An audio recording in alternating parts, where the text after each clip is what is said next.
I'll just say I love things like this, Josh, and because we get a chance to learn about the making of a movie, which we just don't get enough of anymore. We used to get a lot more of the making of a franchise, all that goes into it.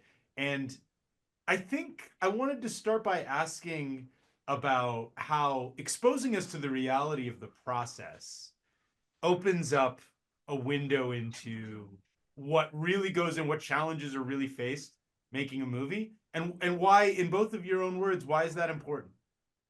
I mean, process is my life. I'm obsessed with it. I went to art school. I started, as you probably know, by working on The Matrix, and everything about the way that we documented it was about just trying to do justice to the amount of real work that it takes to render something so complex. And I think that there's a certain amount uh there's a certain amount of watching paint dry in process. Movie making takes a long time. It takes hundreds, if not thousands of people to do it.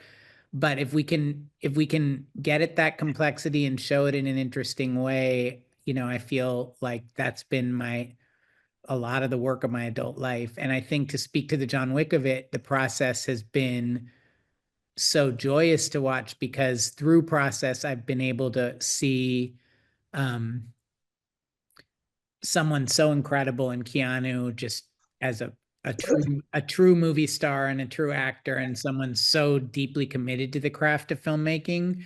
And then to be able to see Chad and David grow up from being performers to being filmmakers.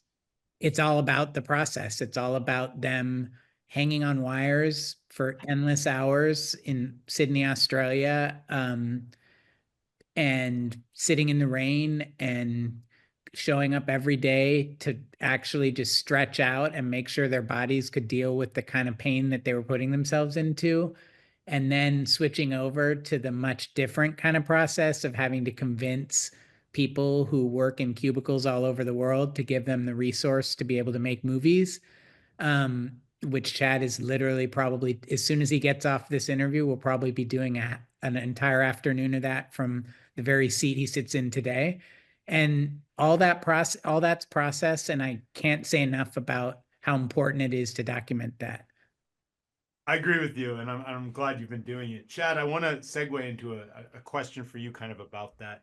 One of the things I took from it is that in the first John Wick, and specifically with the concept of gun fu, that certain kinds of constraints were the mother of invention for you. And I'd love to hear you talk about how maybe some of the best stuff comes from limitations, or how you feel about that as you're pushing against limitations often, and then these amazing innovations are born, like in the instance of how you use longer takes or things like that. And I'd love to hear you talk a little bit about that idea. Um, that's a cool question. I guess one, I'm a big fan of. I'll give you a really weird reference. I'm a big Bob Fosse fan. You know who Bob Fosse is? Of course, yeah, Of all that jazz. Yeah, Yeah, I want to hear where that's you a go with director. this for sure. Bob Fosse was a dancer with Glenn Virden. He used to do a lot of dance parties. Bob Fosse was a big, tall, gawky guy. He looked kind of like me. Bob Fosse was neither the most flexible. He couldn't really tap dance. He wasn't a great ballet person. He's kind of like right in the middle. I think that's why Jackie Chan loved him too. Jackie and I both share a big love. Jackie wasn't the best kung fu guy, the best kicker, the best puncher, the best acrobat. He just knew how to put it all together and create his own thing, right? So I don't, I don't look at it like imitate. Like when I was a martial art guy and a competitor, I was pretty quick, pretty good, pretty. I was pretty good at everything. I wasn't the best at anything. So if you don't know how to come up with your own package, like you weren't much of a competitor. So you had to learn how, even now in jujitsu, like I have to learn to move like me. Now, if you consider that dealing with limitations, like that's an easy way to put us like, hey, if you're 5'6" and you want to be in the NBA, is that a limitation or is that just you and you have to do it? Like, you know what I mean? That's how you frame it. Like to your Interesting. earlier part, what Josh was trying to explain too, like it process, methodology, all the scripts, the shit you see, the meetings, it still comes down to people. Like you could give the same script to three different directors, you get three very different movies. Like what you get out of this interview is different than like 3 or 4 or 400 of your listeners are going to get out of it, right? Yeah. So it's like you don't really look at the limitation. You look at what you have and you look at what you do, and you kind of you have to find what makes it like gun food. Yes, like because we didn't have the time. Like one, we were coming up in a time of Taken and Born, and everything was shaky cam and fast editing, and whether or not it was used to input something into the scene, energy or kineticism, or whether it was to hide limitations or things or whatever the reason behind the creative team doing it at the time. Like that just wasn't for whatever reason interesting to me. I don't think it's bad. I don't think it's good. I think it's cool. Whatever. I do think like I use like it's all good, but it just I wanted to feel something different. I'm from a live performance kind of background, and I like seeing dance and all that shit. So it was like I wanted to do something different. Now, how do you do that? Well, punches, kicks, take.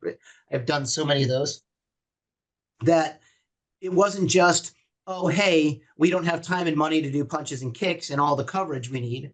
Or like, hey, you know, we're supposed to create something where not only is it easier to do what we did, which it wasn't, unfortunately, but like we wanted to do something that was fresh and new. That was the first thing. How do we grab the audience? How do we stand apart? So that's our goal. Our goal wasn't to, we have all these limitations. How are we going to deal with them? You know what I mean? I don't think that's healthy to go, well, we have no money, we have no this, we can't do this, we can't do this. So we're just going to get by with it. And you know, I'm not overcoming a fucking obstacle. I don't want to overcome limitations. I want something great and then figure out how to get it. And that's the box. The box shouldn't be what you can't do. The box should be what we want to do and how the fuck do we get it?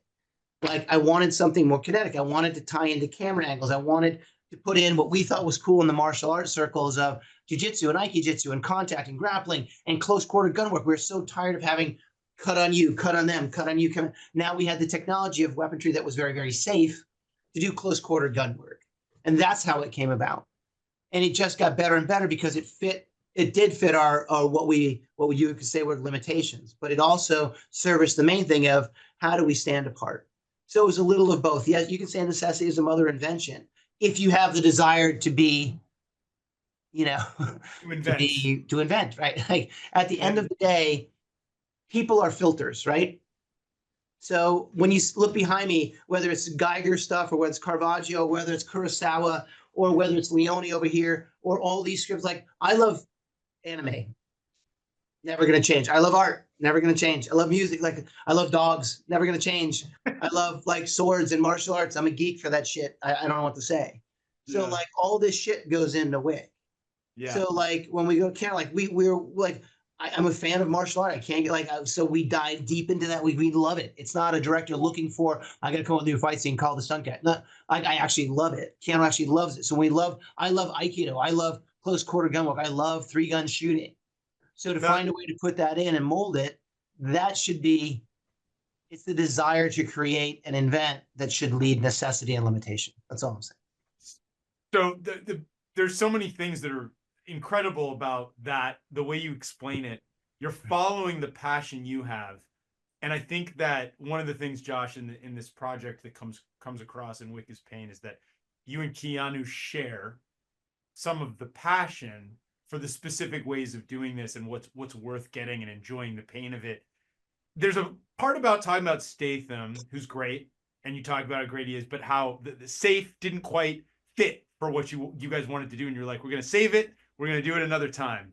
And I'm curious about how the collaboration between Star and you, like filmmaker, in terms of action and vision, like how important that is, how their nature as a physical being connects with yours, and dating back to you guys being on the Matrix together, like that relationship and dynamic drives so much of the creative storytelling, really, through fights and through action. Can you talk a little bit about tailoring that and finding the match, like the matchmaking, the marriage? Sure. Well, look, what's a good way of putting it? Imagine we've all had decent relationships in our life. Is it better to have somebody that you're good friends with or just passionate with? You know what I mean? You build any good relationship is based on, like, look, my best relationship, we've been really good friends. You've had somebody you can really talk to first. What makes that relationship so special? Well, you get to know them without any of the angst or pressure of putting parameters, limitations, or expectations on them. So you get to see that person in his natural element, right? And you're like, okay, that's amazing. This is a good human being. I like their work at, like, you almost fall in love with them because of who they are, right? So Keanu and we've seen each other in as actors, this and that. Like, so we've got to know each other without any angst of having to give anything into the relationship. It's just, well, we appreciate and like it. It's people you want to hang out with, like any good friend, right? Mm-hmm. You gotta remember, like, when you have a cast member, it's slightly different. When you're entering into a very special relationship, kind of like I'm saying here with them. Like, what does a cast member look for in a director? All right, well, you're looking for somebody to, at the very least, not lower your career, right? You're looking for somebody that is going to nurture your career, that is going to give you the role, the part, the direction, the opportunity to explore both the acting side of it and to show the world, like, oh, this is, this is cool to help create a character. And at the most, they're hoping for somebody that's going to lift their career up and give them the opportunity to show the world, wow, look what this guy or this individual can do in a great character that you love, you hate, but you remember, whatever. You know what I'm saying? So in Yeah. order for a cast member to really go, they have to trust you. They have to trust that I've got them, right? Now, they may not know, and they shouldn't have to always know exactly what's in my head or where I want to do with it, but they've got to trust me enough to go, oh, I don't quite get where he's going, but I'm going to go on the ride. And I'm going to either let go of the rope or I'm going to hang on with both hands and fight this guy. We've all seen the versions of plenty of films where there's a little of this and there's not a lot of trust because somebody's making this movie and the other guy's making this movie and it's not the same movie. Like, Keanu, his reverence for the directing position is bar none. He has this unique ability to question, to talk, to confrontate, to be antagonistic, to really voice concerns. But at the end of the day, and there's been some nutty ones on John Wick, killing a puppy, riding horses, wearing the suit, assisting in suicide, slitting somebody's wrist, do it. Like, there's some sketchy shit in those movies, right? And Right he's off the always bat. asked concerns and done all this stuff in the history. Just John Wick 3, I asked, say, look, man, I'm going to go fucking meta. I want you to say guns, lots of guns. And he gives me this look like, you're not going to go there, are you? I'm like, I'm going there. We'll do it. He has never said no. Not once. Yeah. He says, I think this is, I don't know about that. I don't know, talk this through that. There's been concerns and debate, but there's never, ever. And I've worked with him, Josh, over a dozen films as his double or stunt coordinator. To any director, ones that he's gotten along with or hasn't, I have never once heard Keanu say, no, I'm not doing that. I've never even seen him be late to set in 20. So it's about and like, I gotta trust that this is the guy, like, this guy's gonna go and add his own thing. We have a very different relationship than most directors just because we spent so much time together. Sure. And we've seen each other again in the wild. So it's not like you're just meeting somebody. Like, if I just met you today and I had to bank my entire, like, right now, I've spent 10 years out of the last 35 in this business. And you tell me, okay, George, I'm going to throw everything in with you and everything I've built for 35 years on your fucking shoulders. Don't let me fucking down. I got to trust you. And then you tell me, I want you to come out dressed in nothing but your birthday suit, give this monologue about how you hate the world. And I'm going to have reserves, George. I got to know, like, if I've never seen your work before, I got to know this is going to go somewhere and work. You're not just fucking with me. Yeah. Like, that's the kind of trust you kind of need. Yeah. So, like, the fact that we had 20 years behind us of both, at least respecting each other in our different professions, it's very hard to earn that kind of trust. And I think people forget that sometimes. The magic happens clearly through partly through that dynamic and trust and following. Yeah, believe me, that doesn't mean we don't have our ups and downs, but it's like, there's, like, at the end of the day, we both know we care more than everybody else in the room. And that's the basis for all trust. That's beautiful. I want to ask about how over time what you've learned on Wick will influence you continue to grow and influence your work. And I'm curious, maybe, Chad, talk a little bit about where it's going to take you next or how you're pushing the envelope. And maybe, Josh, you can also chime in on, like, what you've seen as the arc a little bit over from the Matrix on with this tandem and this process. Go ahead, Josh, you can talk now. I mean, to me, the arc, again, I think I said this in the beginning, is just to see someone come into their own as a filmmaker and an artist, and that's like a pure joy. I started in this game as you did, as we all did, as just a movie fan and someone who loved all types of movies. And to be able to see someone in the form of this guy right here just go from being a performer and a fan to being a real filmmaker who does it all, like that's a pretty fucking cool arc to me. Yeah, it definitely is. And your love of all these different kinds of awesome movies, filtering that into these projects is incredible. But I'm kind of curious, like, because when you mentioned some of these things that you love, where you're going to go next, if you can share a little bit. Um, I don't know where you going later. It's just like, you know what I mean? I I have one of those great jobs where I actually kind of like what I do. So like if I wasn't being paid for it, I'd just be sitting in a way shittier office, probably reading the same books and watching the same movies, you know? We start every day at the gym. I'm very lucky. I can do whatever I want right now, right? I can sleep in bed till 9 in the morning. I can, you can do whatever you want to go within a limit, I guess. But like I like getting up. I like working out with the stunt teams in the mornings. Like that turns my brain on. That gets me thinking. It's doing exactly what I want to do. Talking to you guys, or like sometimes it's just nice to talk with people that like the same stuff, and you talk and you experience. And this weekend I spent while I was catching up on my Helsing animes, and we caught up on what was I watched the entire season of Castlevania. I wanted to see that. I wanted because I had missed 4th season of that. Like, and then I'll go back to my other thing. I did a David Lean weekend last weekend with Bridge Over River Kwai, and that they in Lawrence of Arabia. Like it's what I would do anyway. So like, I guess what I'm saying is, I just got back from New York. I went to see Othello with Denzel and Mark or Jake Gyllenhaal, and that was amazing. It's just doing stuff that you want to do, but like, yes, you learn a lot when you work on film. But I am focused on the John Wick world, and I'm trying to infuse things that I love in the right fit. But the real growth happens afterwards when you have time to reflect on all the shitty mistakes you made and all the things where I could have done this better. And then you get the new influence of the filter effect of life. Like just going to New York for a week and scatting there for this. I'm doing Highlander next. So now I'm in that kind of mode, but like, you just try to keep expanding, expanding, expanding.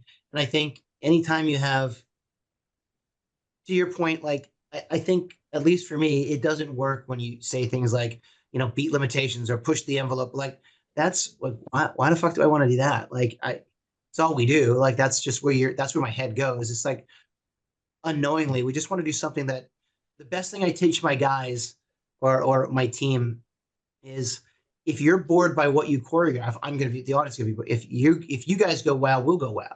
So I just want to go wow, man. I like make me cry, make me laugh. Just I'm no fucking different than you. So if I look at my own work and start patting myself on the back, trying to kid ourselves that this is bitchy, they're gonna love this. Like it's not. It's the worst disservice you could ever do to yourself. So where do we go next? Keep trying to entertain ourselves. I mean, any good comedian, they want to make themselves laugh. I mean, most great comedians want to make their buddies laugh. If they make their buddies laugh, they make I just want to like if I know if Josh or some of my guys in the room here, or my stunt team, or like my partner, if I can make her laugh, I make those things like I'm on the right path. Like I only hang out with people that I like the same things I do. So if I can that's my audience. If we're all going, wow, this is cool, I know I'm on the right deal. So that's the most important thing.